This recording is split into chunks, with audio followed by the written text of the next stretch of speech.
ಸುವರ್ಣ ಗೀತಾ ಪುಸ್ತಕದ ಸಮರ್ಪಣೆಯ ಜೊತೆಗೆ ವಿಶ್ವಗೀತಾ ಪರ್ಯಾಯದ ಸಮರ್ಪಣಾ ಸಮಾರಂಭ ಇವತ್ತು ನಡೆದದ್ದು ಅದು ಶ್ರೀಕೃಷ್ಣನ ಸಂಕಲ್ಪ ಎಂಬುದಾಗಿ ನಾವು ಭಾವಿಸ್ತಾ ಇದ್ದೇವೆ.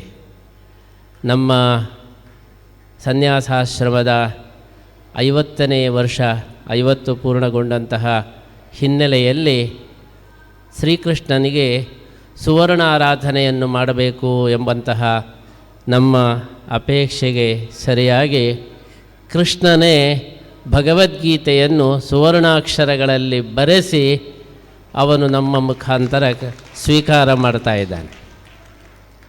ನಾವು ಯಾವುದನ್ನು ಕೂಡ ಯೋಚಿಸಿರಲಿಲ್ಲ.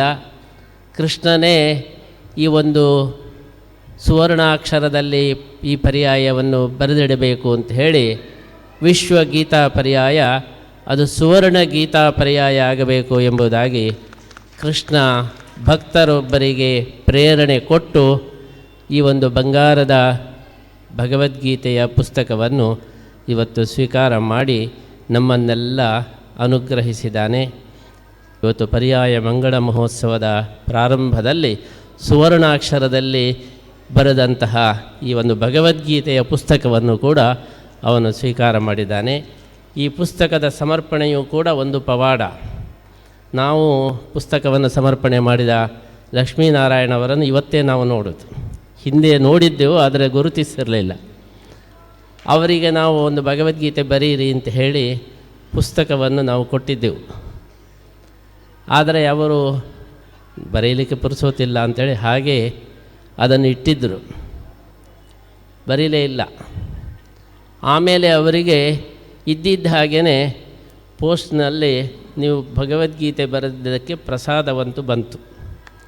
ಇದು ಯಾರು ಕಳಿಸಿದ್ದು ಎಂಬುದು ಯಾರಿಗೂ ಗೊತ್ತಿಲ್ಲ. ಅವರಿಗೆ ಇದ್ದಿದ್ದ ಹಾಗೇ ನೀವು ಭಗವದ್ಗೀತೆ ಬರೆದಿದ್ದಕ್ಕೆ ಕೃಷ್ಣನ ಪ್ರಸಾದ ಎಂಬುದಾಗಿ ಪ್ರಮಾಣ ಪತ್ರ ಪೂರ್ವಕವಾಗಿ ಅವರಿಗೆ ಅವರ ಮನೆಗೆ ಪೋಸ್ಟ್ನಲ್ಲಿ ಪ್ರಸಾದ ಬಂತು.